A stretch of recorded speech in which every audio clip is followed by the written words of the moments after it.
Last episode, we asked a tough question. Should online spaces strengthen real life or replace it? And honestly, there was no easy answer. Yeah, both sides had strong points. Which usually means the real answer is more complicated. Exactly. So today, we're not debating anymore, we're solving. Welcome back to the Crown Academy Debate Podcast. This is part 2 of our discussion on digital life, AI, and real-world connection. Let's revisit our motion from episode 9. This house believes that for adolescents, immersive online spaces and conversational AI should be used primarily to strengthen real-world relationships and community participation, rather than to replace them. So, this is still a value-based debate, right? Correct. This is a normative/value debate with behavioral application, which means it's about what we should prioritize, but now we apply it to real-life decisions. So instead of arguing, we're testing what actually works. Exactly. Today we're answering one question. How do you use digital spaces as a tool, not a replacement? Let's start with the first skill. Digital as a bridge, not an end. Use digital interaction to move toward real interaction. So, not just staying online forever. Okay, for example, instead of playing with someone online for weeks, try this challenge. Talk to them in class, join the same club, meet in a safe social setting. So digital becomes the start, not the destination. That's it. Here's a personal challenge. This week, message someone you interact with online. Start one real-world conversation. See if you can develop this skill.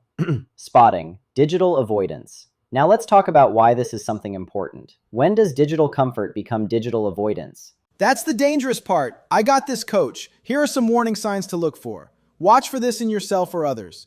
Avoiding real conversations, staying online instead of solving problems, sleep getting worse, feeling anxious about real-life interaction. That last one is real. People start to feel more confident online than in person. Exactly, and that's your signal. You're replacing something, not supporting it. Understood, coach. So we can say, personal rule. If it replaces something important, you need to rebalance. Now we get into a skill most students are never taught. Setting boundaries with technology. Nova, you're up. Got it. This is where people struggle. The skill of setting boundaries. Not an easy task, but super necessary. Here's an example of a simple boundary system. 1. Time boundary. Fill in the blank. I will stop using this blank at blank PM. 2. Space boundary. No phone during meals or any face-to-face conversation. 3. Priority boundary.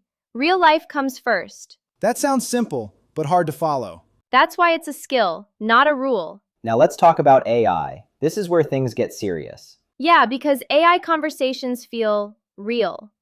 Sometimes too real. All right, listen up. AI can be helpful, supportive, useful. However, it should never become your main emotional connection. Let's talk about the parade of red flags. Watch for these flags. Secrecy, don't tell others. Exclusivity, you only need me, or isolation from real people. So if you see those in yourself or others, step back and talk to a real person. Reach out to anyone whose behaviors have become out of character. Kai, discuss the 5th skill, please. Okay, this last skill, and this one changes everything. Skill 5, reconnection. Reconnection, what does that mean?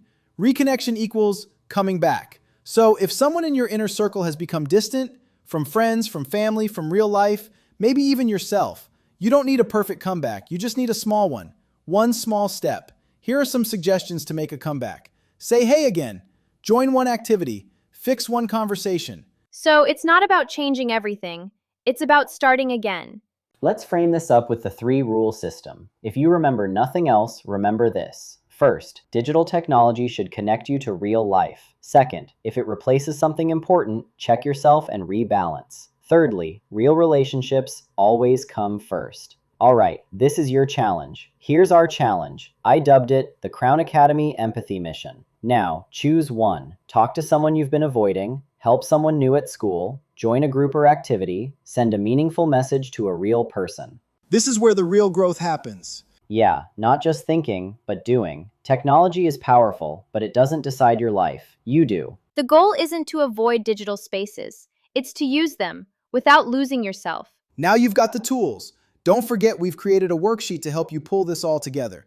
It's in the description box below the video. That wraps up part 2. Also, if you want to learn or polish your debate skills, don't forget our Crown Academy Debate Breakdown series. The link for Value Debate is in the box below, or click on the end screen video. Use the tools well, or use them to help someone who may need some support. Episode 9 and 10 are a special edition that we felt is a conversation we all should be having. Join us next time for another debate that might just be the topic that blows your mind. Sounds like we have more research in the near future. Haha, always, Kai. Thanks for listening. Stay curious and learn both sides of the story with us. We'll see you next time on the Crown Academy Debate Podcast.